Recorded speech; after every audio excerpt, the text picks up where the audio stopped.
My brother cheated with my fiancée. Then my family forgave them, tried to force a reunion.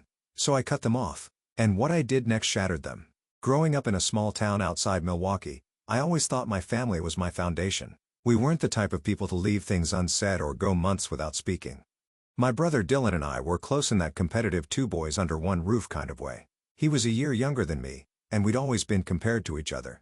He was the charming, free-spirited type, while I was the one with a plan. Our sister Mia was the baby and our mom's shadow, always soaking up every ounce of attention she could get. Our parents, Claire and Joe, were typical Midwest parents.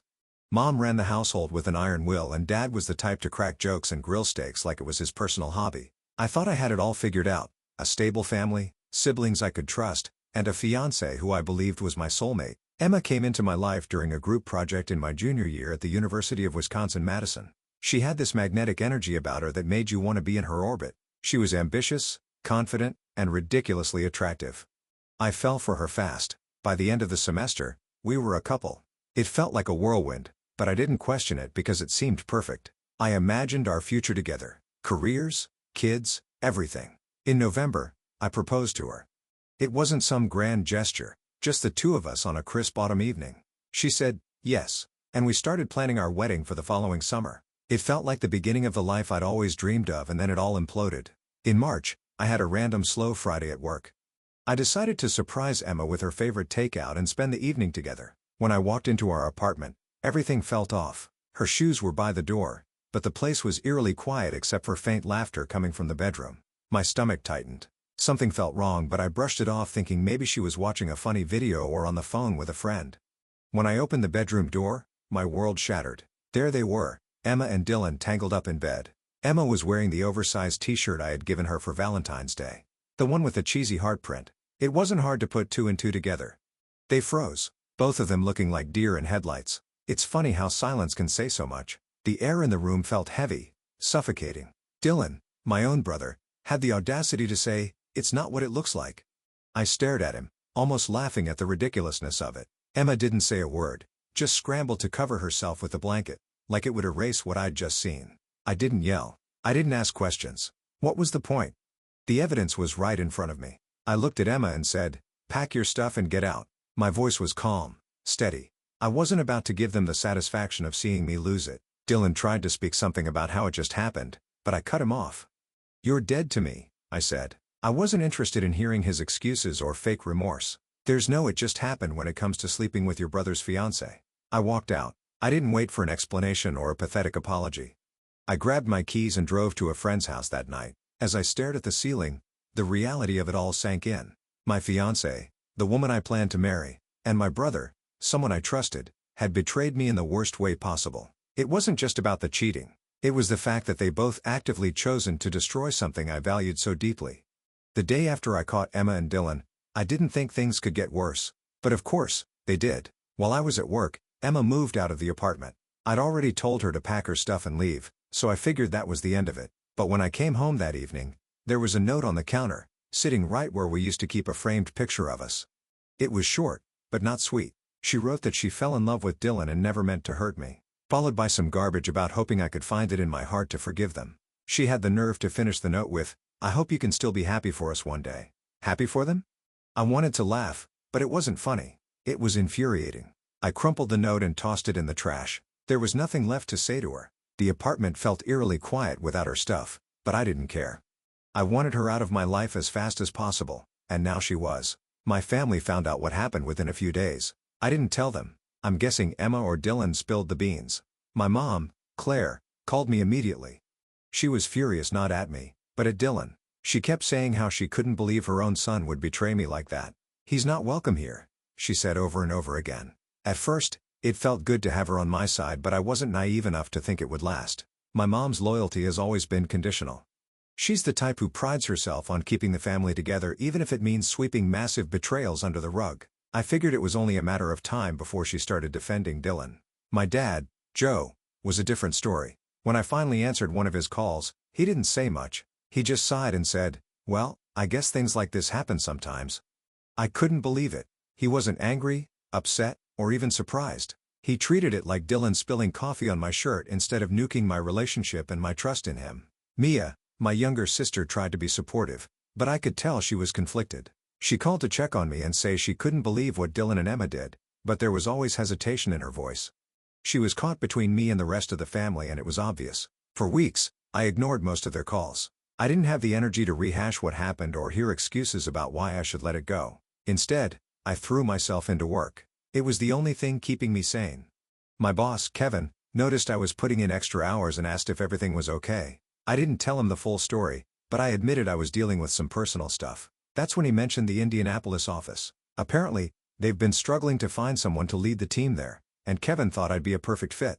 It was a promotion and a chance to get out of Milwaukee, far away from Emma and all the mess they created.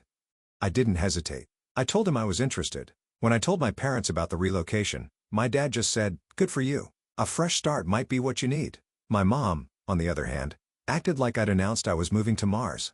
She cried and begged me to reconsider. "What about family dinners? What about Christmas? You can't just leave us behind, Alex," she said. I told her I wasn't leaving them behind. I was leaving Dylan behind. "He's not part of this family anymore," she said firmly. But I didn't believe her. My mom has a way of saying one thing and doing the exact opposite when it suits her. By July, my gut feeling was proven right. Dylan was back in the house.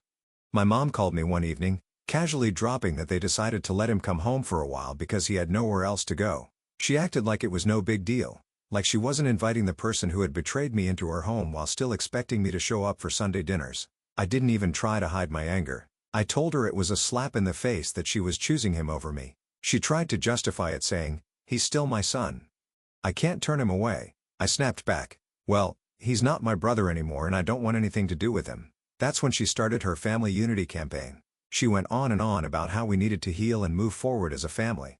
It was all code for, "Just forgive Dylan so I don't have to feel guilty about letting him back in." I wasn't having it. I told her plain and simple that I wasn't interested in healing or pretending things were okay.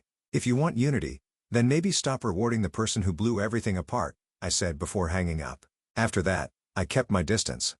I was busy preparing for the move to Indianapolis anyway. I found a place, packed up my apartment, and started fresh in a city where no one knew my family or my past. Leaving Milwaukee wasn't easy. I had good memories there and part of me felt like I was letting Dylan and Emma win by leaving. But staying would have been worse. Every street, every restaurant, every shared memory, it all reminded me of what I'd lost. Moving was the only way to truly start over. By the time I left, I'd all but cut ties with my family. I wasn't answering their calls or responding to their texts. Even Mia's attempts to stay neutral didn't matter anymore. They'd made their choice by letting Dylan back in and I'd made mine by leaving them behind. I didn't know what the future would hold, but one thing was clear. I was done being the good son who always put family first. From now on, I was putting myself first. It was time to rebuild on my terms. By September, I had gotten comfortable with my new life in Indianapolis. Cutting ties with my family had been the best decision I'd made, even if it wasn't an easy one. Work was going well. I'd started to make some new friends, and the distance from all the chaos was exactly what I needed. Then my mom, Claire, called me. It was her birthday coming up and she wanted me to come home to celebrate. I hesitated. My relationship with her had been strained ever since she let Dylan back into the house, but she kept pushing, saying it would be just the immediate family and that she missed me. Against my better judgment, I agreed. The drive to my parents' house was long, giving me way too much time to second-guess my decision. I told myself I was doing this for my mom even if she had disappointed me. Maybe it wouldn't be so bad if it was just her, my dad, and Mia. When I pulled up to the house, I immediately knew something was off. There were way too many cars parked outside. My stomach dropped when I spotted Dylan's car in the driveway. My hands gripped the steering wheel as I debated turning around, but I didn't want to give my mom the satisfaction of bailing. I decided to walk in, keep it short, and leave as soon as possible. As soon as I stepped through the door, my mom greeted me with a big smile, acting like nothing had ever happened. "Alex, I'm so glad you came," she said, pulling me into a hug. Her energy was over the top, like she was trying to smooth things over with sheer force of will. I glanced around the living room and there they were. Dylan and Emma sitting on the couch like they didn't have a care in the world. Emma even had the nerve to laugh at something Mia said as I stood there frozen in disbelief. "Why are they here?" I asked, my voice low but sharp. Before my mom could answer, she grabbed my arm and ushered me further into the house. "Let's talk in the living room," she said. Like that would somehow make this less awful. When we got to the living room, my mom started her usual spiel about healing and family. She sat me down and launched into this speech about how Dylan and Emma made a mistake, but were truly sorry, and it was time to move forward as a family. Dylan, ever the shameless one, chimed in with, "I'm sorry man, it just happened." He said it like he'd spilled coffee on my shirt instead of nuking my entire life. Emma followed up with, "We never meant to hurt you," which sounded even more ridiculous coming from her. She wasn't even trying to look remorseful. I stared at them, trying to figure out if they actually believed their own nonsense. The fact that they thought this was even remotely fixable was almost laughable. I leaned forward, looked to Dylan dead in the eye and said, "You're a pathetic excuse for a brother." Then I turned to Emma and said, "And you? I hope he cheats on you too. You deserve each other." The room went dead silent. My mom started to say something, but I didn't give her the chance. I stood up, looked her square in the eye and said, "Enjoy your golden boy. Don't call me again." As I walked out, I could hear my mom trying to calm everyone down, saying something about how I'd come around eventually. Dylan didn't say a word and Emma just sat there. I got into my car and drove off without looking back. My mind was racing. How could my mom think this was okay? How could she expect me to forgive and forget like this was some minor disagreement instead of a betrayal that ripped my life apart? I spent the rest of the day trying to cool off, but I couldn't shake the anger. I kept replaying the scene in my head, wishing I'd said even more. Part of me wanted to call my mom and unload everything I was feeling, but I knew it wouldn't make a difference. She'd already made her choice when she welcomed Dylan and Emma back into her life. That night, I blocked her number. I blocked Dylan's too, even though he hadn't reached out in months. I figured it was only a matter of time before he or Emma tried to clear the air again, and I didn't want to deal with it. For the next few weeks, I kept to myself. Work became my escape, and I threw myself into every project I could find. My CO workers probably thought I was just super dedicated, but the truth was, I didn't know how else to channel my frustration. I stopped checking social media too. Seeing pictures of my family would only remind me of what happened, and I didn't need that kind of negativity. I told myself I was better off without them, but it still stung to know that the people I once trusted most had let me down so completely. Eventually, I started to feel a little better. The distance was helping and I was slowly rebuilding my life.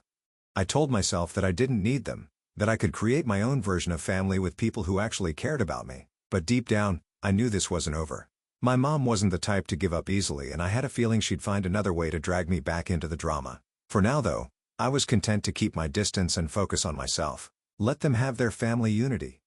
I'd rather be alone than surrounded by people who didn't value me. If they wanted to live in denial about what Dylan and Emma had done, that was their choice. I wasn't going to be a part of it. I didn't know what the future held, but one thing was certain: I was done letting them dictate my life.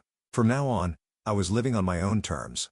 By January, life in Indianapolis had become everything I hoped it would be. It felt good to be miles away from the chaos my family had created. I wasn't waking up every day angry anymore. I had space to breathe, think, and focus on myself. That's when Sarah, my distant cousin, slid into my messages. I barely knew her. We'd only met a few times at family events over the years, and even then, I don't think we ever exchanged more than a few words. So when she messaged me out of nowhere, saying she was moving to Indianapolis and could use some help settling in, I was skeptical at first. I debated ignoring her message entirely. My family had proven time and time again that getting involved with them even peripherally was a mistake. But part of me felt bad. Sarah hadn't done anything to me personally, and she might not even know the full story of what had gone down. Besides, she seemed genuinely nervous about moving to a new city alone. Against my better judgment, I agreed to help her. The weekend came and I showed up at the address she sent me. It was a small apartment complex in a quieter part of town, and as I pulled into the parking lot, everything seemed normal. That was until I saw the U-Haul truck and two very familiar figures unloading boxes, Dylan and my dad. For a moment, I froze, gripping the steering wheel so hard my knuckles turned white. My first instinct was to back out of the parking lot and never look back. But before I could, the front door of the apartment opened and out came my mom. She spotted me immediately and waved like this was some sort of family reunion instead of a trap. "Alex, wait," she yelled, jogging toward my car. I put the car in park and stepped out, but I didn't move any closer. "What the hell is this?" I asked, gesturing toward Dylan and my dad, who were now standing awkwardly by the truck. My mom gave me her usual let's all be reasonable look and started rambling about how Sarah just needed some help and it made sense for the family to come together. It was clear this wasn't about Sarah at all. This was about them finding another way to force me into some kind of reconciliation. Dylan, ever the master of insincere apologies, stepped forward with tears already welling up in his eyes. "I'm sorry, Alex," he said, his voice trembling like he was auditioning. "I know I messed up. I just want to fix things." I stared at him completely unmoved. It was the same script he tried at my mom's birthday party, and it was just as pathetic now as it was then. Then my dad decided to jump in. "Alex, come on. he said. His tone, that irritating mix of exasperation and condescension he always used when he thought I was being unreasonable. "You're holding on to this grudge and it's tearing the family apart. Be the bigger man." That was it. Hearing him tell me to be the bigger man, as if Dylan's actions were some minor mistake I needed to get over, sent me over the edge. He had no idea what it felt like to be betrayed by your own brother. To lose not just a relationship, but the trust you had in the people closest to you. When my dad stepped closer and put a hand on my shoulder, I reacted without thinking. My fist connected with his face before I even realized what I was doing. The sound of it was sharp, and for a moment everything went still. My dad stumbled back holding his jaw and stared at me in shock. Dylan looked like he wanted to disappear, and my mom predictably burst into tears. "Alex," she sobbed, as if I was the one ruining everything. "How could you?" Dylan muttered something under his breath about me going too far, but I didn't even bother responding. I turned and walked back to my car. "Don't follow me," I said over my shoulder. When I got home, I blocked Sarah immediately. I didn't care if she was part of the setup or just a pawn in my mom's latest scheme. Either way, I wanted nothing to do with her. That night, I sat on my couch trying to process what had just happened. I wasn't proud of losing my temper, but I didn't regret it either. My dad had crossed a line, and if a punch to the face was what it took to make them understand that I wasn't going to be manipulated, so be it. The worst part was that this wasn't even surprising. My mom had always been willing to bend over backward to protect Dylan, no matter how much damage he caused, and my dad was more concerned with keeping the peace than actually addressing the problem. I wondered how long they'd been planning this. Had they been talking to Sarah for weeks, convincing her to reach out to me? Or was it a last-minute idea? Either way, it didn't matter. What mattered was that I'd walked away before they could rope me back in. The next morning, I woke up feeling a strange mix of relief and sadness. Relief because I'd stood my ground, but sadness because it was yet another reminder of how far gone my family was. There was no fixing this. They didn't see Dylan and Emma's betrayal for what it was, and they never would. I decided that day to cut ties even further. I wasn't going to give them any more opportunities to pull me into their mess. My life in Indianapolis was good, and I wasn't about to let them ruin it. Whatever they wanted from me, closure, forgiveness, a return to normal, they weren't going to get it. I was done being the scapegoat, the one expected to keep the family together while everyone else did whatever they wanted. From now on, I was focusing on myself.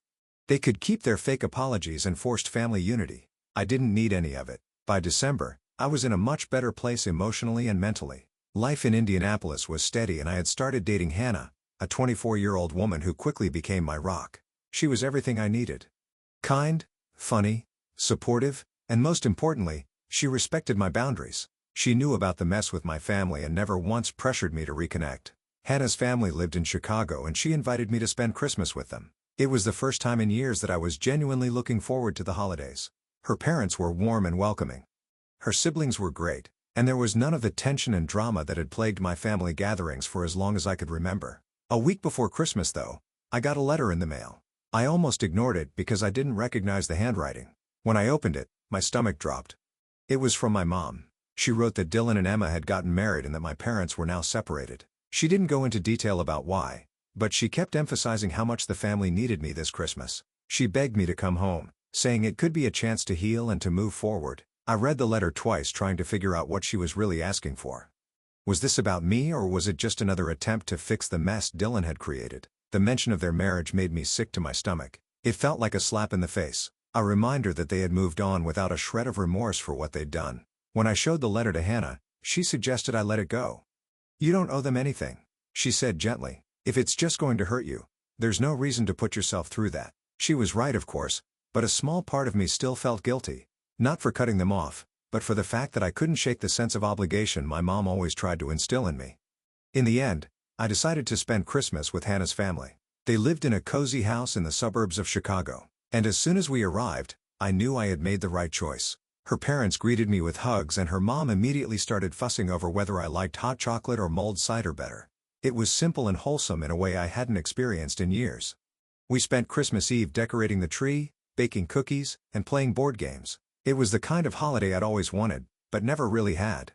For once, I wasn't waiting for some kind of argument to break out. Christmas morning was just as peaceful. Hannah's family had a tradition of opening presents in their pajamas, and they even had a stocking for me with my name on it.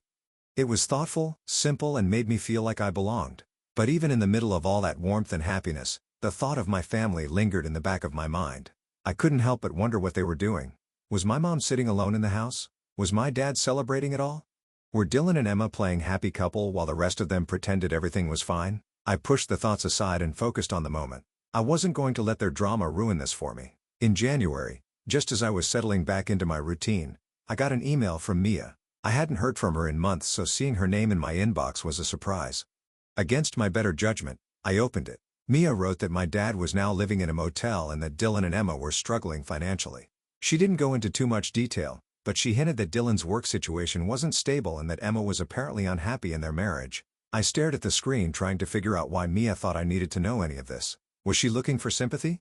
Did she expect me to swoop in and fix things? If so, she was going to be disappointed.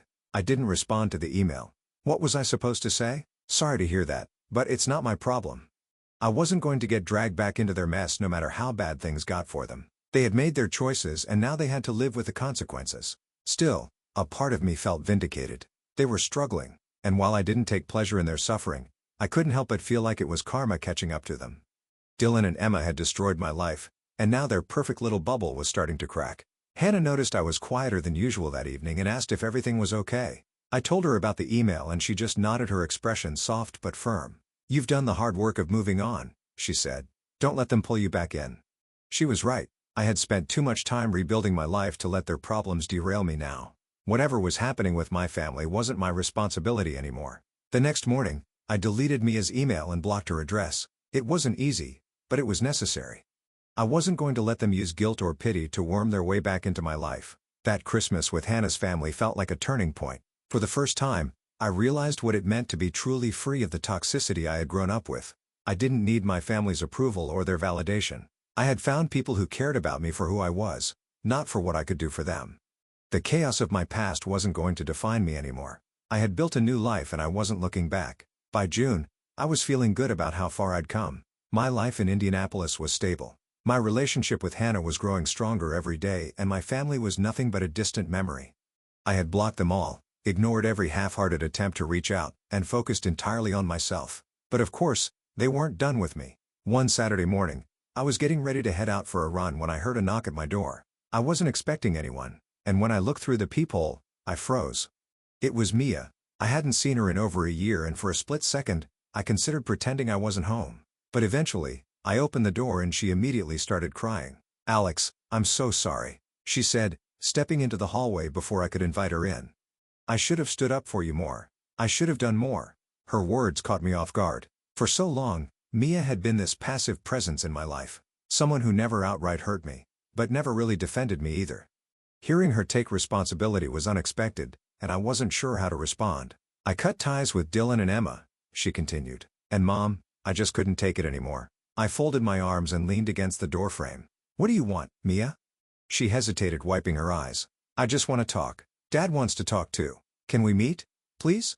I should have said no. Every instinct in my body was screaming at me to shut the door and move on with my day. But there was something about the way she looked at me, pleading, desperate, that made me pause. Against my better judgment, I agreed. A few days later, we met at a quiet diner on the edge of the city. Mia was already there when I arrived, sitting with our dad, Joe. I hadn't seen him since I punched him in the face outside Sarah's apartment, and the tension between us was palpable. He stood up as I approached, extending a hand. I didn't take it. Instead, I sat down across from them and waited for one of them to speak. "I'm sorry," my dad said finally, his voice low. "For everything. I should have done more to protect you. I should have handled things differently." It wasn't much, but it was more than I expected. For a brief moment, I felt a flicker of hope that maybe, just maybe, things could be salvaged. Then the door to the diner opened and my mom walked in. I tensed immediately and my dad had the decency to look embarrassed. "She wanted to come," he said, as if that excused blindsiding me. And of course, right behind her were Dylan and Emma. I stood up ready to leave, but Mia grabbed my arm. "Please, Alex, just hear them out." That was it for me. I stood up, cutting my mom off before she even started talking. "You're not my family anymore," I said, my voice cold and steady. "You want forgiveness? Find someone else to manipulate. I'm done." I threw some cash on the table for my coffee and walked out, ignoring the voices calling after me. That was the moment I knew there was no going back. They could beg, plead, and cry all they wanted, but I was done being the scapegoat for their dysfunction. Now at 28, I feel like I've lived several lifetimes since the chaos of my family unfolded. When I look back at everything that's happened, it almost doesn't feel real, like it was someone else's life. But the scars remind me it was all too real. The good news? I've come out stronger, wiser, and surrounded by people who actually care about me. Hannah and I got engaged last year. It was nothing fancy. Just the two of us at our favorite park in Indianapolis. I didn't go for some grand gesture because I'd learned that real love doesn't need a spectacle. When I asked her to marry me, she cried and said yes immediately. That moment felt like the final piece of the puzzle I've been trying to solve since everything fell apart. She's not just my fiancée, she's my partner in every sense of the word. She supported me through all the ups and downs, listened without judgment, and never once tried to push me back toward the family I left behind. With her, I feel safe in a way I never thought possible after what Dylan and Emma did. The biggest news though, we're expecting our first child. It's a boy, and every time I think about holding him for the first time, I get this overwhelming mix of excitement and nervousness. I never thought I'd be ready for fatherhood after the mess I grew up in, but Hannah's confidence in us gives me hope. We're going to do everything we can to give our son a life full of love, respect, and stability. The kind of life I didn't have. One of the first steps I took toward completely cutting ties with my family was changing my last name. I didn't rush into it. For a while, I thought it might be too extreme or that it wouldn't make much of a difference, but as time went on, I realized that my last name felt like an anchor to the past and I was ready to let it go. It was a strange feeling standing in the courthouse and filling out the paperwork. When the judge signed off on it, I felt this unexpected sense of relief, like I'd finally closed a door I'd been afraid to shut completely. I chose a last name that felt meaningful to me. Something tied to a personal hero rather than my family tree.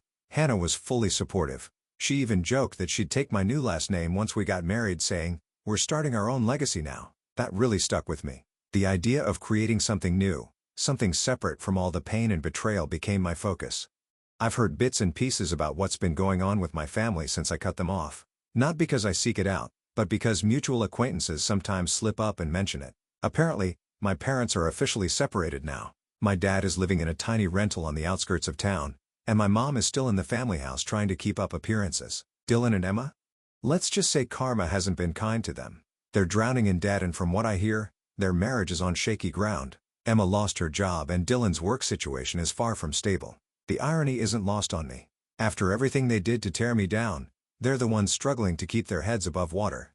As for Mia, her fiancé left her a few months before their wedding. I don't know the details and honestly, I don't care to. She made her choice to stand by Dylan and Emma when it mattered most, and that's not something I can forgive.